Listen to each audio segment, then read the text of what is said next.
Van annál rosszabb, elképesztőbb, ijesztőbb helyzet, amikor mondjuk vendégeket várunk, és egyszer csak azt tapasztaljuk, hogy a WC eldugult, és onnan semmi nem megy le. Van ennél rosszabb helyzet, amikor jön a szakember, és közli, hogy föl kell vésni az egészet, mert másképp nem tudja kitisztítani. Na, ezt szeretnénk most megelőzni egy nagyon innovatív szakértővel, Attilával. Jó napot! Ja. Mert hogy ugye az a lényeg, hogy ne jussunk el idáig. Hát valóban létezik prevenció a csőgörény ellen? Mondhatunk, van egy ilyen kifejezés? Csőgörény ellen? Hát, hogy már azt ne kelljen bevetni. Vagy ne kelljen kihívni a jó, szakembert. úgy igen. Úgy igen. Létezik erre megoldás. Magyarországon sajnos a prevenció az kevésbé ismert szó, vagy bármely területén az életnek. Igen. Bármely területén az életnek. Nekem azt mondták az orvosaim, hogy miután az 50 éves kort elérem, érdemes évente egyszer egy teljes diagnosztikát csináltatni azért, hogy megelőzzük a problémát. Gondoljunk bele, hogy egy házat, ami a saját tulajdonunk, x évente tetőt cserélünk rajta, x évente kívülről esetleg beleszigeteljük, nyílázárót cserélünk, belülről lefestjük, átalakítgatjuk.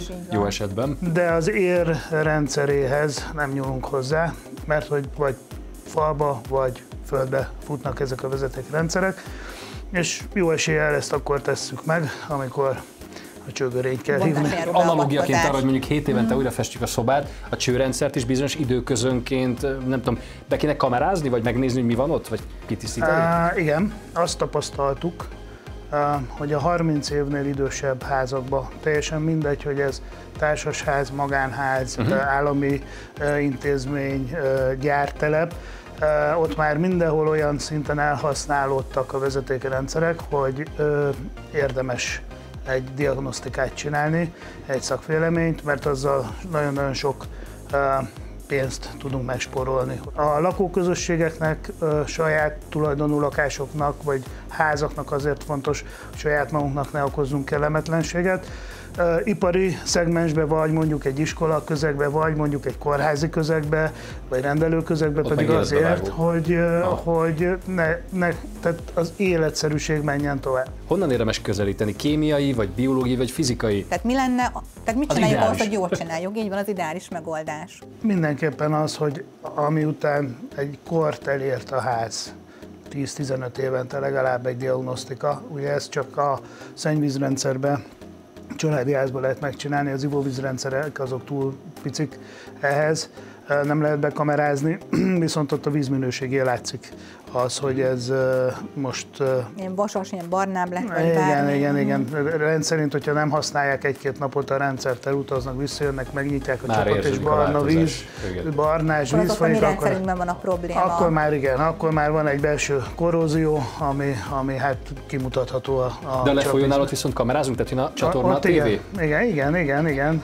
Kedvenc felvételem az, amikor a patkány szembenéz, és az órával nézi a kamerának az objektívját. De gondolom, hogy ez jó jel, mert ez azt jelenti, hogy nincs eldugulva. Hát ha oda jutott, akkor valószínűleg szabad a kibejárás. Igen, hát vagy el van törve és be tud mászni. Elvicceljük, de sokkal katasztrofálisabb a helyzet. Rendszerint találkozunk olyan helyzetekkel, ahol egy alapvezeték, ami a föld alatt fut ki, szennyvíz vezetékről beszélek most, el van törve. És a szennyvíz évtizedeken keresztül akár nem a csatornába folyik el, hanem az épület alá. Innentől kezdve hát több problémára is okot ad ez, és ez nem derül ki. Amikor megrogyott a ház, akkor már azért ez probléma. Ez már egy határeset talán, tehát azért olyan ritkán találkoznak itt Magyarországon, vagy az is előfordul gyakran a praxisban? Igen. De akkor ott már újra kell építeni az épületet, a házat, hát tehát az nem, óriási nagy vannak rá megoldások. Igen, persze, de hát ez horror költséggel jár. Biztosító vajon fizeti az ilyenfajta horror beavatkozásokat? Létezik erre biztosítás? Éppen holnap után fogok menni az egyik nagy országos biztosítóhoz, a kárszakértőknek egy előadást tartani arról, hogy ezek a technológiák léteznek, és ezt igenis el kell fogadni. De van egy szó, a biztosítóknál ezzel rendszeresen élnek, és hozzáteszem teljesen jogosan, az avulás.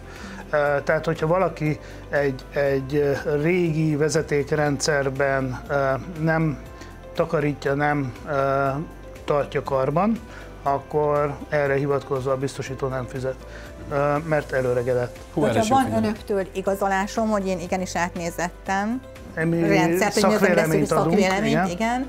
Hozzám el tudom dönteni, hogy szeretném megcsináltatni, vagy sem az épületet. Igen, és akkor biztosítóhoz lehet fordulni, hogy vajon ő ebbe beszáll, vagy nem száll be, ez nyilván szerződéstől függ. A nézők jó része úgysem fogja elhinni nekünk, aki meg elhiszi, azok közül is lesz, aki elhiszi, de aztán lenyit és nem csinál semmit, de azért összességében kijelenthetjük akkor, hogy itt is igaz az, hogy a prevenció, még ha pénzbe is kerül, hosszabb távon megtérül, és sokkal kevésbé fáj a pénztárcánknak, mint hogyha nem törődünk a megelőzéssel, előbb-utóbb adódik egy nagyobb baj, és már azt kell elhárítani. De akkor a következő lépés viszont a maga a javítási folyamat, azt is el lehet intézni akár bontás nélkül is?